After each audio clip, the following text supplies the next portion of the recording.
Okay, I think we're live. Let me make sure my mic's good. Okay, mic should be good.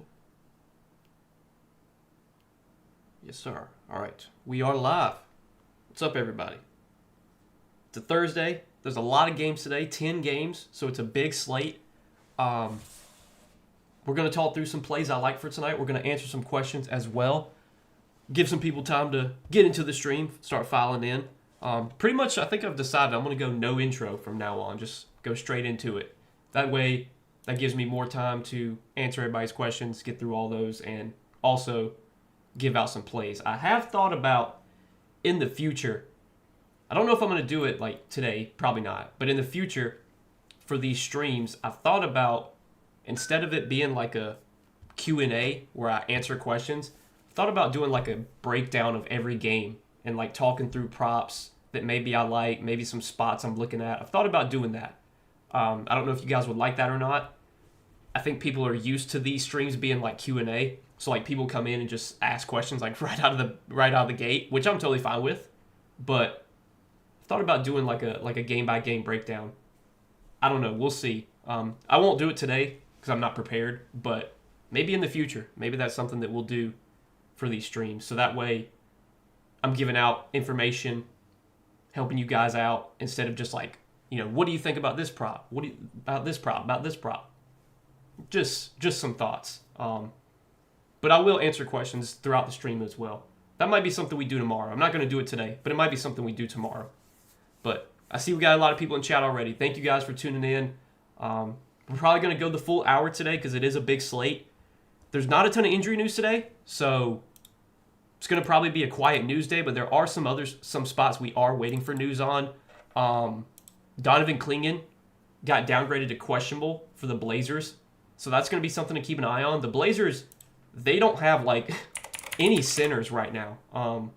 Robert Williams is also questionable, and their like third string center Yang Hansen, he's questionable too. So we'll keep an eye on the Portland news. If Clingan gets ruled out, I think it gives a little bit of a boost to like everybody. Just taking out Clingan opens up more minutes and more rebound opportunities. I'm assuming if Clingan's out and Robert Williams doesn't play, that they're going to play like small ball, and you'll see probably Jeremy Grant start at center, which, Jeremy Grant's never been a great rebounder, but if he is starting at center, man, I kind of like over 4 rebounds. That's one that I'm kind of keeping an eye on. If we get that news that Clingan's out, that might be a play that I try and grab quickly, is the Grant 4 rebounds. So if you guys want to have that in your slip, I would be ready for that one, because I think that could be a play that has some good value on it. But other than that, that's pretty much it from Portland. And then we are waiting for news from the Spurs. This is kind of like the biggest news of the day. Spurs are on a back-to-back. Stephon Castle's questionable. I think if Stephon Castle's out, the biggest beneficiaries are definitely going to be De'Aaron Fox, Dylan Harper, and Devin Vassell. I'm looking at these fantasy score lines for these guys. Harper and Vassell at their lines, 25 for Harper, 23 for Vassell. I think both those lines are at least like probably 3, maybe 4 points low if Castle's out. So honestly, I like having these two ready. Like, have these two plays ready to go, because these could be pretty good plays if we do get news that Stephon Castle's out. And I'm assuming we'll probably get that news during the stream, because that game is at 7:30, so we'll probably get that at like 6:30 or like 7. So let's have these two plays ready, because I think these could be some good ones for sure. And then we've got a couple of games starting at 7 o'clock. We'll keep an eye on starting lineups there, make sure everything's as expected. But other than that, I think that's pretty much it for injury news. So if you guys have questions for tonight, throw those in chat. We'll get them answered. Like I said, maybe tomorrow, not going to do it today, but maybe tomorrow we'll do like a game-by-game breakdown. So instead of these streams being, just straight Q&A, it'll be more so me giving out information, talking about the games, talking about props I like. Okay, we just got word Stephon Castle is expected to play. So that, damn, throw that out the window, I guess. Honestly, I thought Castle was going to be out on a back-to-back. Like, I thought he would be out. Well, damn. That was my slip for today. That was what I was planning on doing, was building a slip, assuming Castle's out. Now he's playing. So that's frustrating. Shit. That's frustrating. We'll see. We'll see if we can find something else. Might not give out a slip today. A lot of the lines that I've been, like the fantasy score lines I've been looking at all day, a lot of these lines have moved a ton. If you're in my Patreon, I mean, you can see some of the plays that we've taken today. The lines have moved a ton. So today might be a tough day for a slip. So maybe we'll just spend the next 45, 50 minutes answering questions. But what are your guys' thoughts on that? About the game-by-game breakdown? Rodney says, that's dope. Sounds the breakdown idea for the streams. Okay. Like to hear that. I like that too. You should change it up here and change it up here and there, see how it goes. Okay. 4 months into sports betting, and has it always been this bad of tanking? Honestly, I feel like the tanking this year has been worse than it's ever been. There's more teams doing it. Like, it's always been a thing, but this year it feels like, there's so many teams that are like purposely trying to lose. Whereas like a couple years ago, might only been like a couple of teams, like 2 or 3. But like this year, it feels like there's like 10 teams that don't care to win. So yeah, tanking's been a problem, but the NBA's working on fixing it. I think next year they're putting rules in to make it, where teams can't tank. So we'll see. But yeah, it's been a problem this year, I think. Rodney's asking about Paulo over points. Let's take a look at Paulo over points. Want to give a shout out real quick to Props Madness. So if you guys probably know this if you watch these streams, if you watch my videos, we are partnered with Props Madness, and Props Madness made a change, or not a change, but they made a big update today. They now have a mobile app. You can see here on their Twitter. So I know there's probably a lot of you guys in here that maybe, if you sports bet or you do player props, like you don't have a computer, you do it on your phone. Now you can use Props Madness on your phone. They have an app in the App Store. So if you wanted to try them out, I think now's a good time. You can get in for your first month for $15. You get 25% off. Normally it's $20 per month, but you can get it for $15. Use promo code NOAH.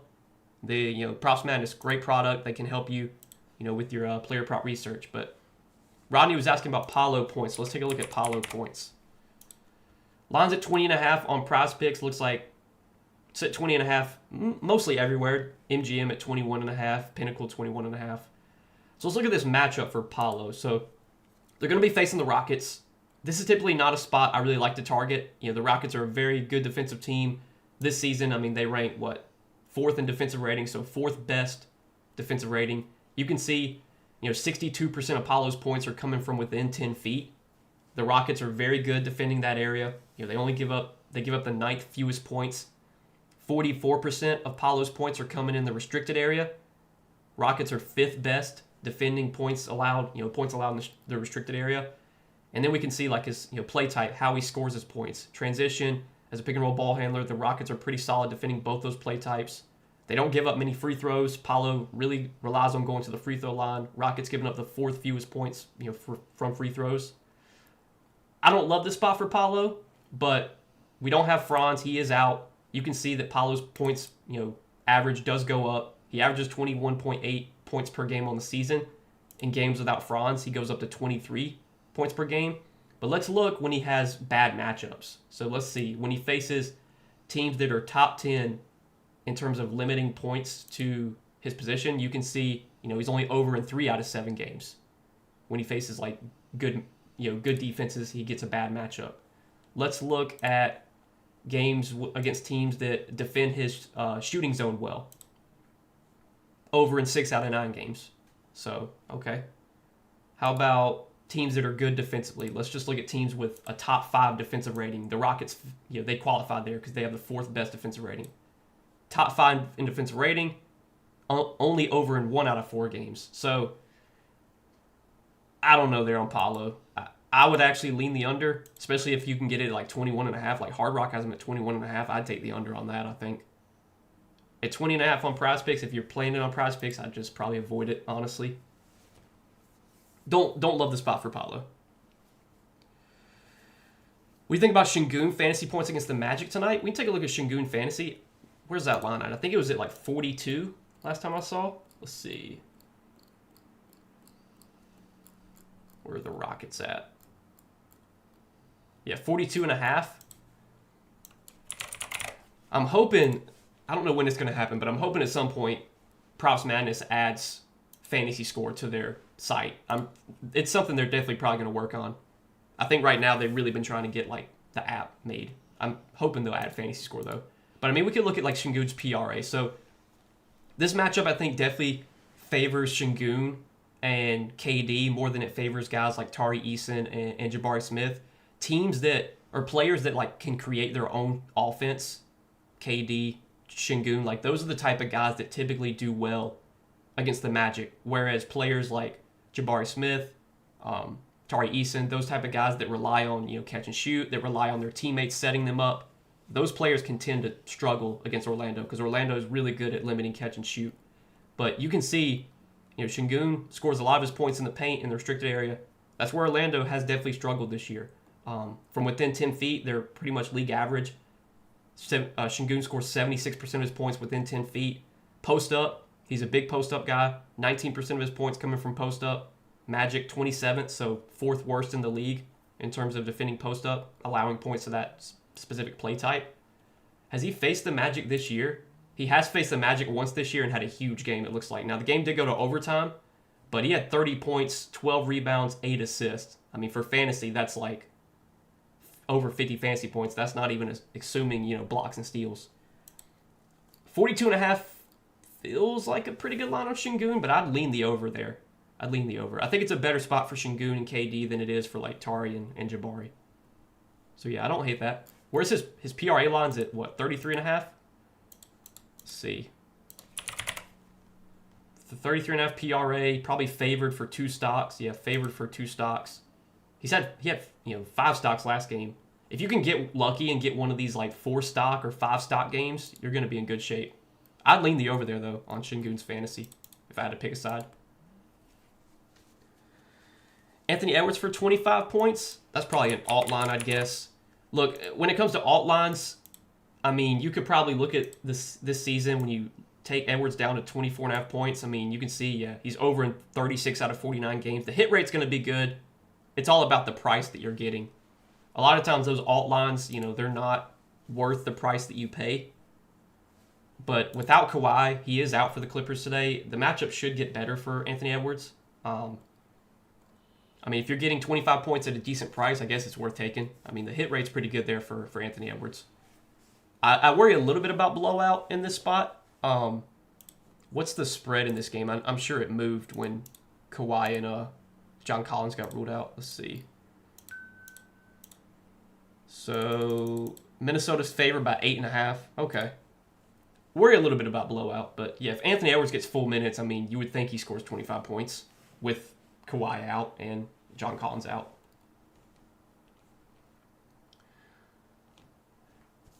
How are you? That new way of doing things is fire 2 with sniping tonight, and I'm nuking. Hey, I like the idea. There's people that also do like the game-by-game breakdowns, and I really enjoy watching those.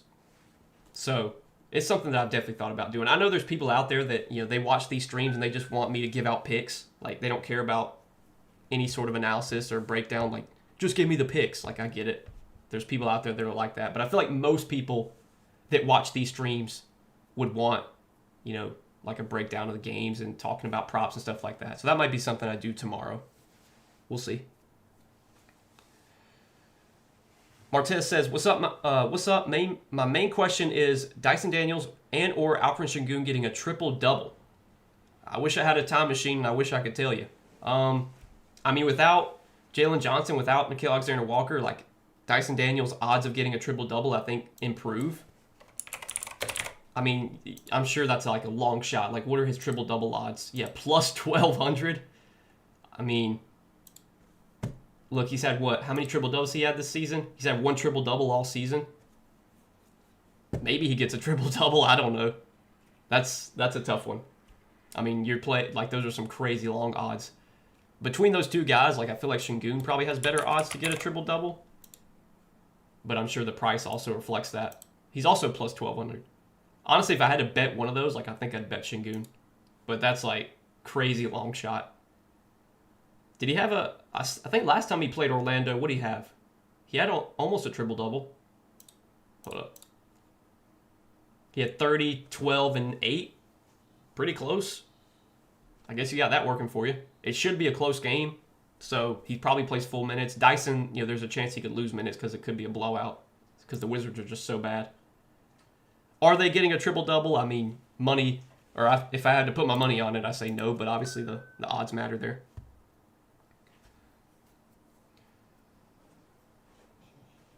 Kawhi's already been ruled out for the Clippers. Mathurin's numbers have shot up. They definitely have. Yeah. I mean, I think his PRA line earlier today was 29.5, and I think it's at 32.5 now. The books were almost kind of setting his lines like if Kawhi was going to be out. But, I mean, yeah, since he's been with the Clippers, he's been pretty good. I mean, how many games he played with the Clippers now? Not many. Let me see. I think he's played like 5 games. Okay. Let's look at these last 5 games for Mathurin. So let's see. So these are his games with the Clippers. 20 PRA, 22 PRA, but then the last 3 games, 47, 35, 35, and I want to say, was Kawhi out? I think Kawhi was out one of these games, if I'm not mistaken. Let me see. I thought Kawhi missed last game. I believe he did. Or no, he played last game. Lakers game, he played. So he's played all these games. I think John Collins was out. Yeah, John Collins was out this game, so Mathurin started and played 30 minutes. But even like off the bench, Mathurin's still been playing a lot. I mean, Mathurin's had a huge role, and he's going to have a huge role tonight. The matchup's not great, but again, going to have a huge role. What's up, Noah? You like Joel Embiid fantasy against the Heat, bad against centers, and Najee Marshall with Dallas injuries out? So Embiid, I'm a little bit worried about. Last game, he did play, but he only played like 26 minutes. He's been out for like a couple weeks. I'm always skeptical with a player like Embiid, who just has so much injury history. I feel like anytime he comes back from injury, they're always going to be kind of slow to, up his minutes. They're going to kind of slowly ramp him up. Now, last game I think was a blowout, so he might have played more, but I feel like he's probably capped at like 30 minutes, which Embiid can still, would you ask about his fantasy? I mean, he could still go over 45 fantasy in 30 minutes. But I'm just a little bit hesitant, with him coming back from injury. I do think the matchup's good, though. Like, Miami, like you said, they have been fairly bad against centers this year. They've typically been a good defensive team against centers, but this year they haven't been as stout. I wonder, has he faced Miami this season? He hasn't faced Miami this season. Did he face them last season? He had one game against Miami last season, really struggled. He really struggled when Maxey was out, so that's interesting. But yeah, I'd probably skip out on the Embiid one, honestly. And then Najee Marshall fantasy, let's take a look at that one. I think that line's 32.5, I believe. Last time I saw, 33.5.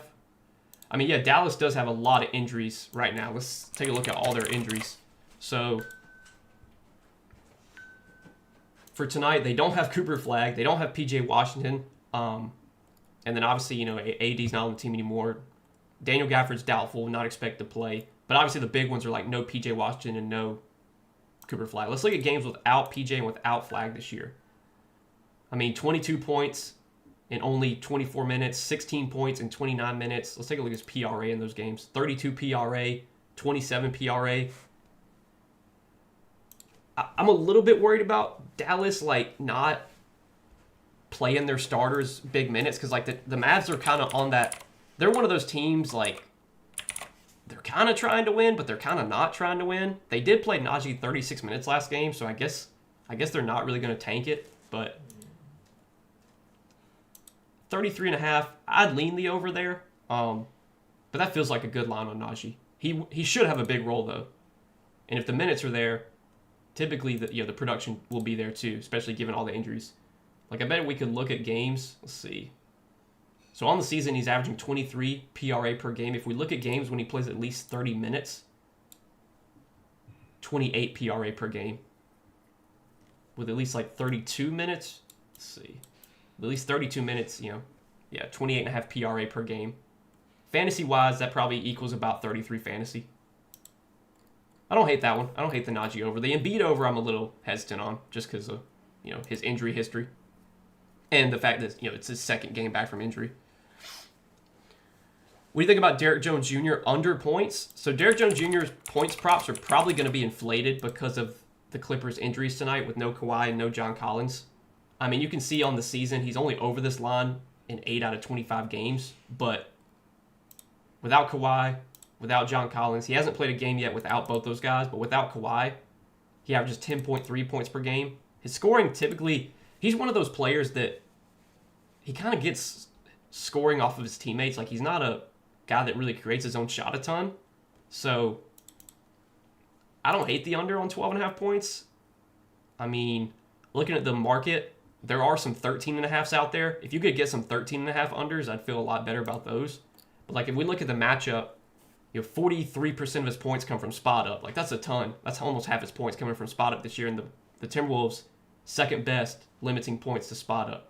So I don't think it's a great matchup for Derrick Jones to be able to score. He's definitely going to have a bigger role without Collins and Kawhi, but the matchup's not great. So I would lean the under there if I had to pick a side. If you're not on Prizepicks, if you're on like a sports book, if you can play on Hard Rock or MGM, they have his line at 13.5. So the under looks better on those sites.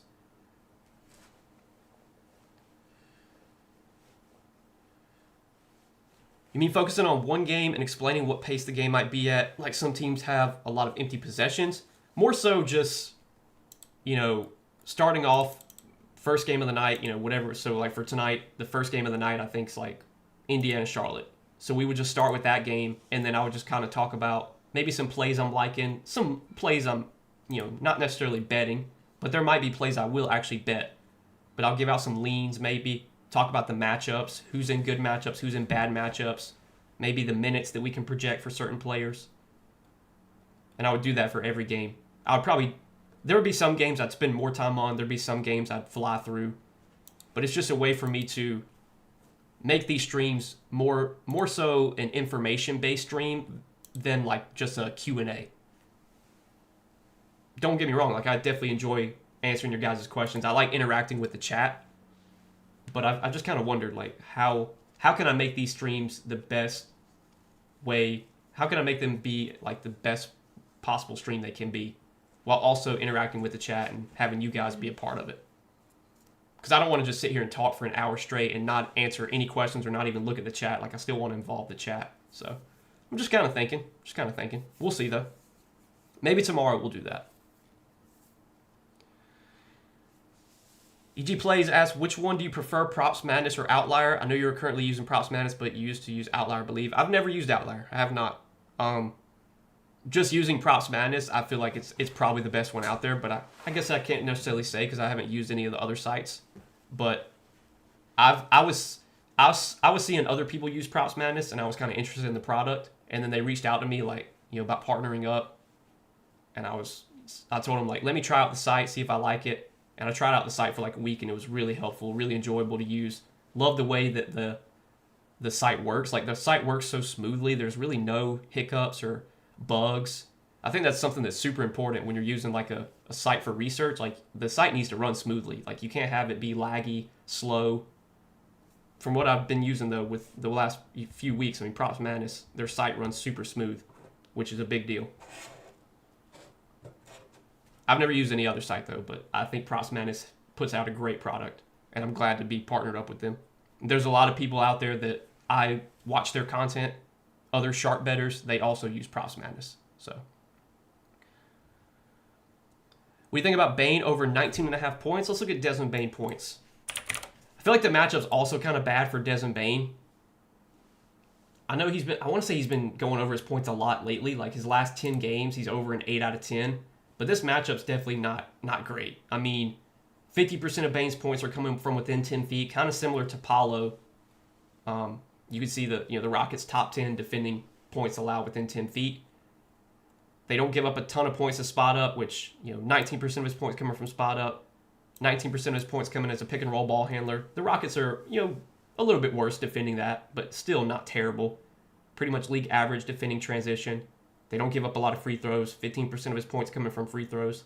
It's not a great matchup for Bane, but we can see this season, he's averaging 20 points per game. Without Franz, he does average about 2 more points per game. He's been pretty good without Franz this year. But let's look at like bad matchups. When he has a bad matchup, let's see how he does. 4 out of 8, he's over when facing teams that are top 10 in points allowed to his position. Teams that are top 10 in points allowed to his dominant shooting zone, 5 out of 9. So he's got like a 50% hit rate when he gets a bad matchup. So it's kind of like, it's like a 50-50 for me. He has done well against slow-paced teams, like teams that play slow. Not that that really matters a ton, but I feel like he's just been shooting the ball well. I mean, his last few games, let's see. Like his last few games, 7 for 14, 6 for 14, 6 for 9, 12 for 18, 13 for 19. Like he's been shooting like 60% from the field or better in like a lot of these games. Maybe that continues, but against a good Rockets defense, I feel like this could be a spot where maybe regression hits for Desmond Bane. I mean, if you're going to bet his points, you were asking about 19.5, I think. I mean, if you're going to bet his points, like you could get some 18.5s out there. Some sites have him at 18.5. A lot of the sites do. Prizepicks still has him at 19. Honestly, I'd lean the under on 19 when everyone else has him at 18.5, which pretty much even money too at 18.5. I still may go for Dylan Harper fantasy since we're expecting a blowout. He just turns the ball over. You could do that. I think he would play blowout probably, or he would at least get extended. I don't know if he would, like if they're up 30 with like a couple minutes left, like he probably wouldn't be out there. But if they're up 30 going into the fourth quarter, he might start the fourth quarter and play a decent amount to start at least. So a blowout would definitely be favorable for Dylan Harper if you're taking his overs. D-Man's asking Jarris Walker under 15.5 points. Let's look at Jarris Walker points. Man, I've been betting Jay Huff overs lately, and I keep losing. Like this is one of those teams, the Pacers. Like I'm almost done with them, man. I will say that Jarris Walker's role has been fairly solid. Like you look at their recent games, 32 minutes, 34 minutes, 31 minutes. They don't really seem to be cutting his minutes much. Let's look at games this year when he plays at least like 30 minutes. Let's see. So with at least 30 minutes, he averages about 15 points per game. This matchup against the Hornets, it's not great. The Hornets have been way better defensively this year, but the role is going to be solid for Jarris Walker just because of Siakam being out. At 15.5, I'd lean the under. It looks like most sites have him at 15.5. FanDuel has him at 16.5. So if you're sports betting, if you're not playing Prizepicks, if you're like putting in sports bets, if you can straight bet, I would lean taking his under 16.5 on FanDuel. I don't love the matchup. His minutes are solid, but you never know with some of these tanking teams. Like, they could really spread out the minutes.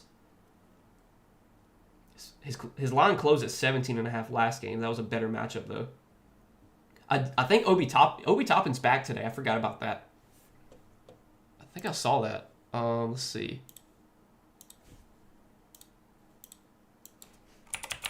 Yeah, Obi Toppin's making his season debut. I don't know how much that, or not a season debut, but he hasn't played since October 26th, so he's been out for like 4 months. I don't know how much that impacts Walker's minutes. I'm assuming Toppin will be pretty strictly limited. But yeah, maybe with just another body in the rotation, maybe that cuts his minutes down a little bit. I'd lean the under there. At 15.5, I don't like it as much. If you could play it at 16.5 on FanDuel, that looks better.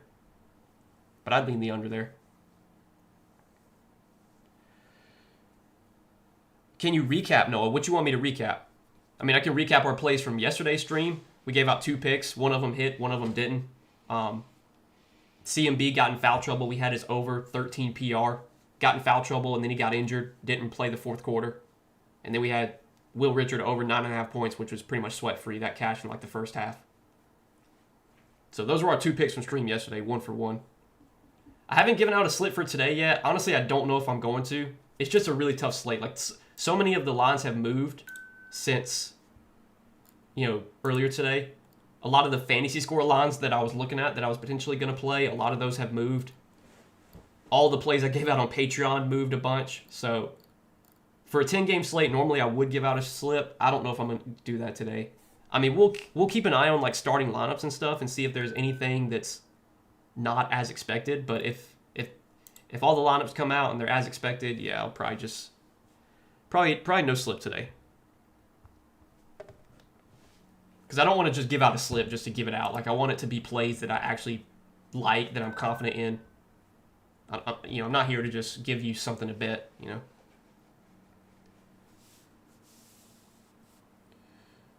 Austin Reeves over points against the Suns. Let's look at Austin Reeves. I want to say Austin Reeves has kind of been struggling lately. But, like, yeah, to begin the season, Reeves was playing so well, and then he got injured. And I think since he's come back from injury, like, he's kind of been struggling a little bit. Maybe this is a spot, though, where he bounces back. I will say, I don't think the matchup's great for Reeves. You can see, like, 35% of his points are coming from above the break threes. The Suns are second best, limiting points to that specific shooting zone. That's not great. They're fifth best defending pick and roll ball handlers. That's where 28% of Reeves' points come from. Now, they don't have Dylan Brooks, so that definitely is going to make their defense a little bit worse. Maybe makes the matchup a little bit better for Reeves. They also don't have Jordan Goodwin either. So, matchup's probably better than maybe the, data shows us. But I still don't love it on Reeves on his over. I mean, if you were going to bet his over points, like, I wouldn't bet it on Prizepicks where it's 20.5. I'd bet it, like, on somewhere else where you could get it at 19.5. Don't love that one, though. Probably just a pass for me. Reeves could definitely, this could be the spot where he bounces back, but probably would pass on that one.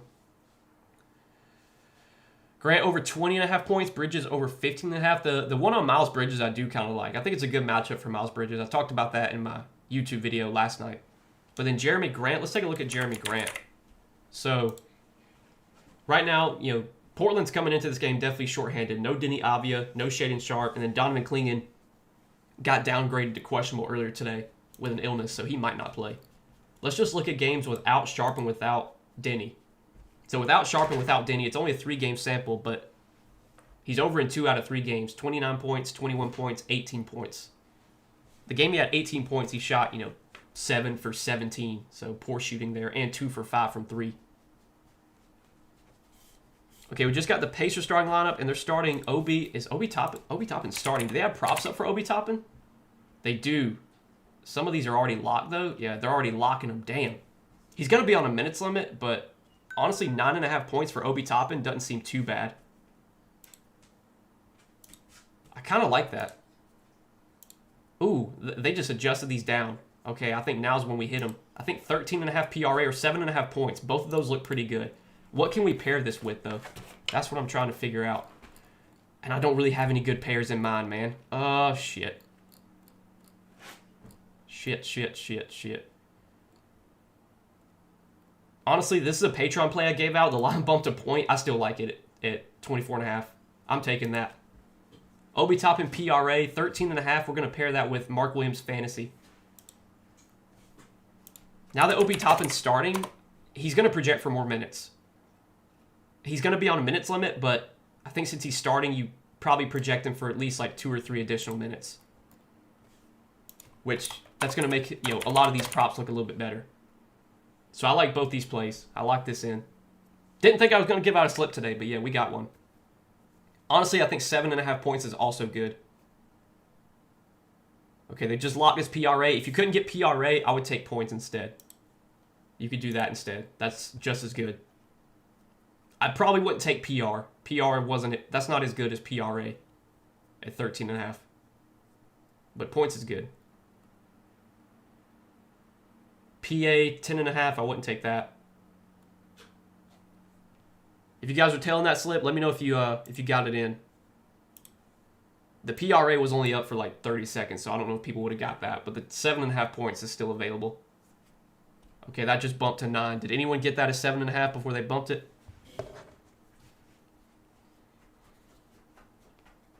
Michael says he got it for a 6 pick, 7.5 points. Okay, good deal. Openly said he got it points. Okay, good. Between points and PRA, honestly, they're probably both just as good. Let's look at what's his rebounds and assist odds.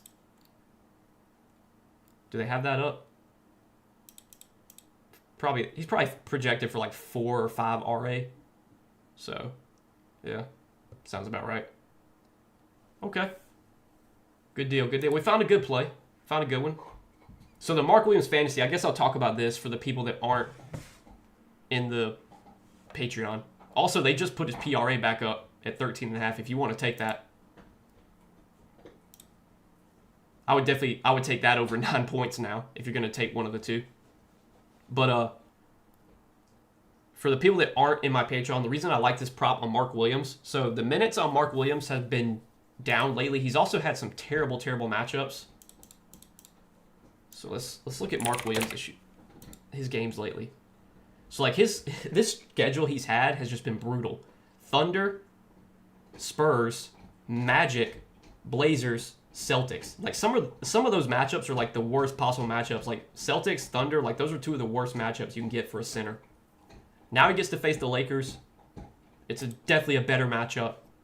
His minutes in these games, I want to say, have been okay. Some of these games, though, he didn't play a lot. Like last game against Boston, he only played 18 minutes, but that's like Boston's just a tough matchup for a player like Mark Williams. Like traditional bigs, those guys tend to really struggle against the Celtics. Their minutes can sometimes get cut because the Celtics just shoot a ton of threes.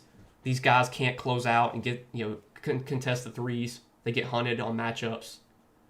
But this should be a spot where Mark Williams gets like back to, about 24 to 28 minutes. Let's just look at his PRA with 24 to 28 minutes this year. With 24 to 28 minutes, he averages almost 22. He averages 22 PRA per game. And then you've got to factor in his steals and blocks upside. He is a player that has steals and blocks upside. So if we assume Mark Williams is playing like 24, 25, 26 minutes, I think his fantasy should be like 27.5. I think 24.5 was a bit low. It was 23.5 earlier today. That's when I got it. But honestly, at 24.5, I still like it. I think it's a good bounce back spot for Mark Williams. He's been bad lately. Like, don't get me wrong. His fantasy has been bad, but he's had some terrible matchups. And this one's much, much better. Also, he's facing the team that, traded for him and then let him go. So maybe he's got some revenge on his heart.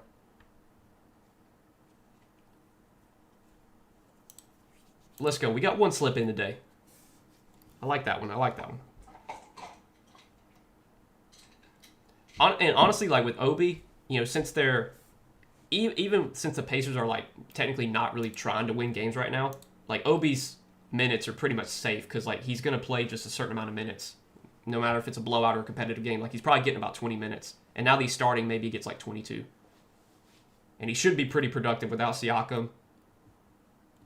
He's historically been productive when he's gotten minutes. I want to see if the market moved his lines at all. So a lot of the sites have him at 9.5 points. Okay. Pinnacle's still at 7.5, but that's probably a bug. That's probably just hasn't updated. What about PR? BetMGM 12.5 PR, Prizepicks 12.5. See, DraftKings has him at 13.5 PR, favored to the over. Okay. And then PRA, he's at 13.5 PRA on Caesars, favored to the over. MGM has him 14.5 PRA, Pinnacle 14.5. Prizepicks, it looks like, did they bump it to 14.5? Still 13.5, okay. So his PR is 14.5, but his PRA is 13.5. So yeah, definitely take his PRA if you haven't taken it yet. Oh, now it just bumped. I mean, if you're going to take one of the two PR or PRA, you might as well take PRA since it's the same line. But I think we got a good play there on Obi Toppin. I think we do. And then the Mark Williams play, I do like a good amount. I think it's a good bounce back spot for Mark Williams.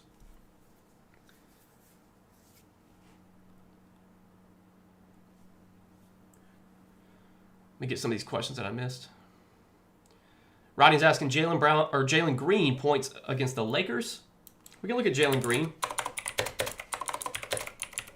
So Jalen Green's role has been pretty big lately, just because the Suns are very short-handed right now. No D-Book, no Brooks, no Goodwin. So you can't really look at Jalen Green's full season stats because like so many of these games he wasn't playing full minutes. But let's look at games when he gets like 25 minutes.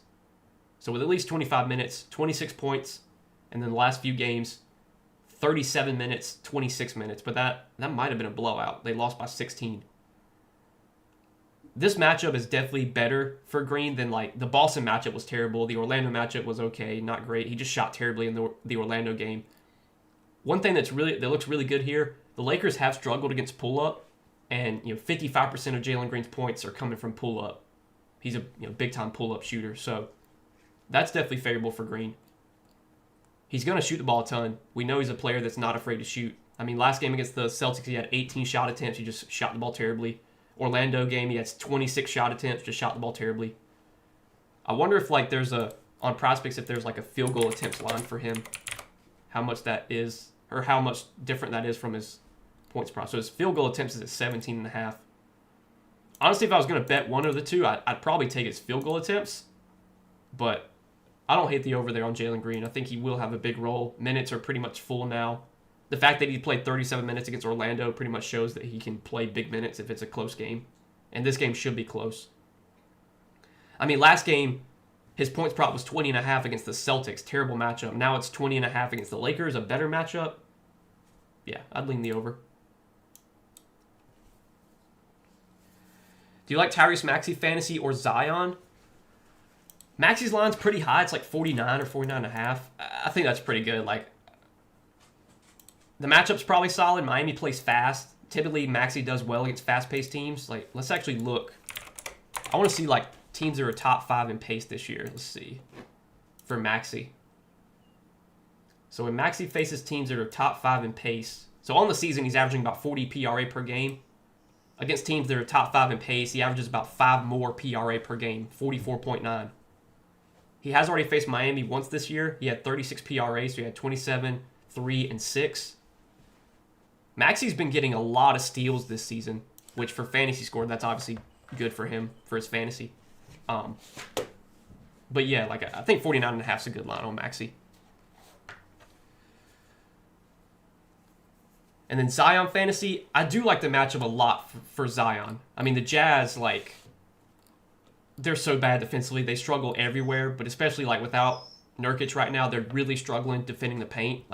Zion should be able to attack the rim and just score at will in this spot. But his line is at 42.5, and that feels about right. But I do really like the matchup for Zion. I will say that. Brian said, your props are way off for 6 months. You put out props that vary from -1 up to -5 or 6 because you put them out so early. They're never close day of. That's just how it goes, man. I mean, if you're watching someone's videos or if you're trying to tell someone's picks and you're trying to tell them an hour before the game starts, you're going to be betting lines that are way off, that are not what they were. It's the same if you were to get in my Patreon and try and tell my Patreon plays an hour before the game starts. You're going to be betting lines that are way different than what I first put out. It's just how the market is. When there's money on props, when there's bets coming in on props, they're going to move the market. Lines are going to adjust. So all I can say is, if you're trying to tell my YouTube plays, you got to have my notifications on. Typically, I post my videos the night before, so you might want to stay up and watch them the night before to get the best lines possible. Is there a free trial for Props Madness? I don't think so, but I'm not 100% sure on that, Michael. You might could ask them. Benny says, I hate Bane. He is banned for me. I mean, yeah, I guess if that's the way you want to look at it, sure. I try not to ban players, I've said this before.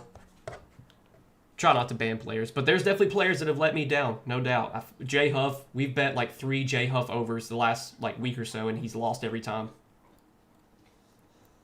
There's definitely players that have cost me money for sure, but I'll never ban anyone. If I see a prop that has value, I don't care who the player is, I'm going to bet it.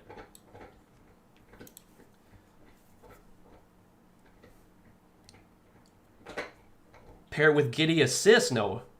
I mean, you could have done that if you wanted to. I like that Mark Williams play, so I took that. But yeah, if you wanted to pair it with something else, then you could have done that. Terrence said he got the points on Obi Toppin, so that's good. I'm playing Grant over PRA and CJ and Okongwu to bounce back after bad shooting games. Fair enough. Fair enough. It is a great matchup for CJ and Onyeka.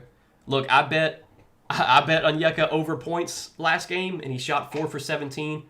Today, I didn't bet any Onyeka props. I guarantee you he'll score 25 points tonight because that's just how it goes. You're always either a day early or a day late with props, it feels like. Michael said he's got his 10 slips in. Good luck, all. Hey, good luck to you, Michael. Good luck in your 10 slips. Mark Williams is an all-time ban list. I feel like Mark Williams is another player that I've definitely been wrong on a lot, but I do think this is a good spot for Mark Williams, and hopefully I'll be right. What do you think about Onyeka tonight? I mean, look, everything that I said in my last video, what was it, Wednesday or Tuesday, applies for today. I mean, it's a great matchup. The Wizards are terrible. They give up a ton of points everywhere. There's no Jalen Johnson. There's no Nickeil Alexander-Walker. I worry a little bit about blowout risk, but now that those guys are out, you would think the game's more likely to be competitive. And you can just see all the green. I mean, above the break threes, 31% of his points coming from that area. Wizards give up a ton of above the break threes. 34% of his points coming in the restricted area. Wizards give up a ton of points there. Basically, all of his points are coming from within 10 feet and from catch and shoot. And you can see 28th, third worst defending both those shot types. The matchup's great for Onyeka. If he shoots 4 for 17 again, then oh well. But I think it's a good spot for sure. Jabari Smith points against the Magic. I don't know if you went over that at all. I did talk about the Rockets. I think it's a better spot for like KD and Şengün than it is for Jabari. Like if you look at the matchup for Jabari, a lot of his points come from catch and shoot, 46%, and the Magic are second best defending catch and shoot. 30% of his points coming from above the break threes. They're fourth best defending that shooting zone. 35% of his points coming from spot up. They're sixth best defending spot up. So it's definitely not a good matchup for Jabari.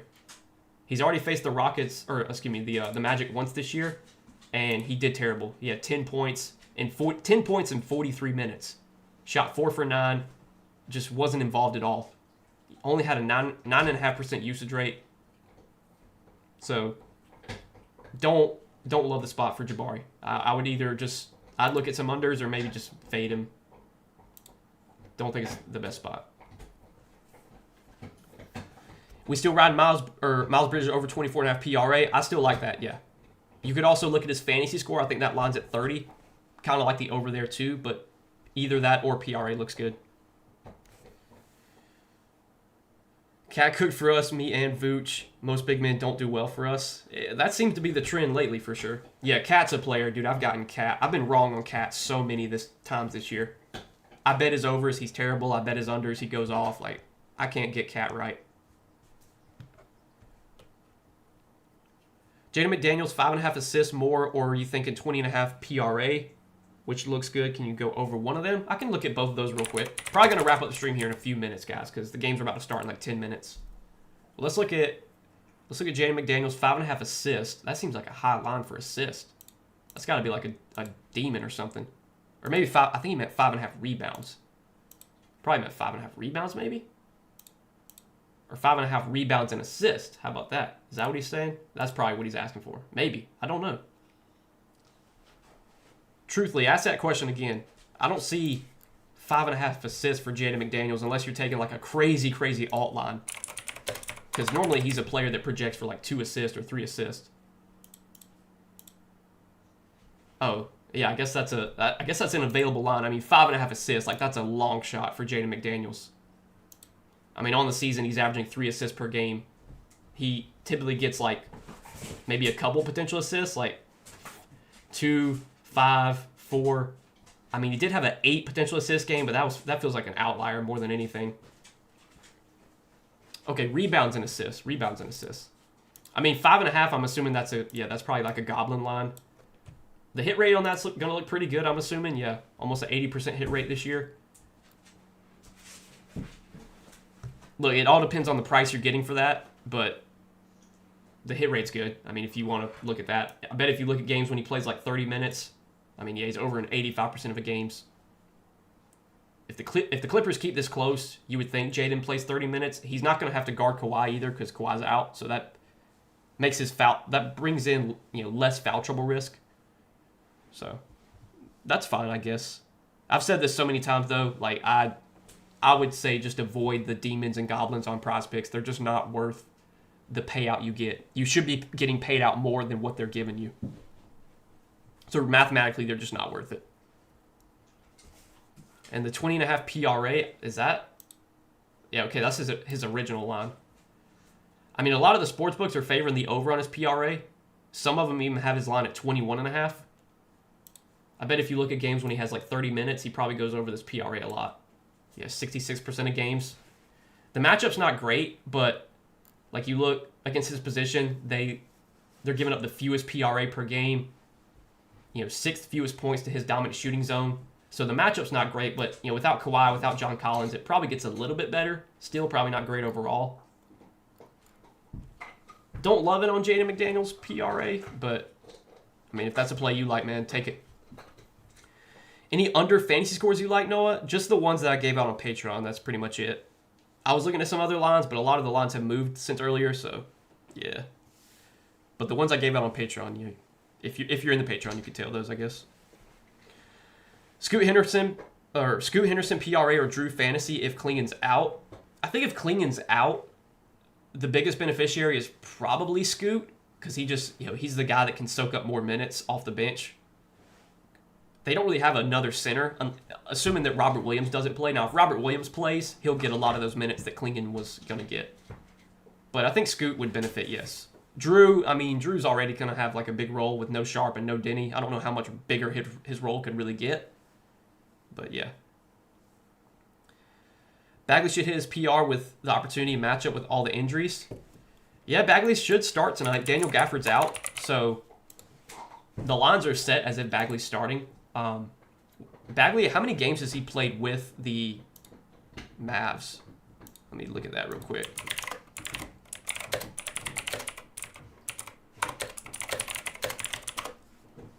So he's played 7 games with Dallas. Let's look at these 7 games. I mean, you can see he's been fairly productive. 21.6 PR per game in only 22 minutes. Now, without Gafford, you probably expect him to start and play about 30 minutes. And Bagley's historically been like a productive player when he gets minutes. It's a great matchup for sure. I mean, you can see 89% of Bagley's points come from within 10 feet. The Kings are the worst team in the league defending, that specific shot type, where those points are coming from. So, really like the spot for Bagley. I feel like at 25.5, like that feels like a pretty good line. Some sites have him at 24.5. Prizepicks has him at 24.5. Feels like a good line, but I think it's a good spot for Bagley for sure. Drew over assist. Does Klingen being in or out affect Drew assist? I don't think so. I could probably look at like Drew's assist rate with Klingen without. Honestly, I feel like it would go down, just because like he can run like pick and roll with Klingen. But really, Denny and Sharp being out give Drew a bigger assist role, especially Denny, because Denny handles the ball a lot. So taking Denny out, that's what really boosts Drew's assist. I don't think Klingen being in or out really matters for that. All right, guys, I'm going to wrap things up here. We've been live for almost an hour, so we went a full hour today, answered a lot of questions. Again, tomorrow's stream, I think I'm going to do a game-by-game breakdown. Let's see how many. We only have 5 games tomorrow, but I might do like a full game-by-game breakdown, go through each game. And like, honestly, I'll try and keep an eye on the chat. And if you guys could like ask questions about that specific game, I could answer those. That might be how we kind of do things. Like, we'll go through each one of the games while I'm talking about the game. If somebody has a question for a prop in that game, we can answer it. But that might be how we do the streams from now on. We'll see how that goes tomorrow. Because I still want to involve you guys in the chat. Like, I don't want to just sit here and talk to myself for an hour. I still want to answer questions and keep you guys involved. So tune into the stream tomorrow. The first game starts at 7 Eastern, so we'll probably go live at 6 Eastern. And, yeah, do a full game-by-game breakdown, talk through each one of the 5 games, see if we can find any props. Of course, we'll react to injury news and stuff like that, and starting lineups and everything. But I'm excited for tomorrow's stream. It's going to be fun doing a full breakdown. So hopefully I'll see you guys in the stream tomorrow. Good luck, everybody.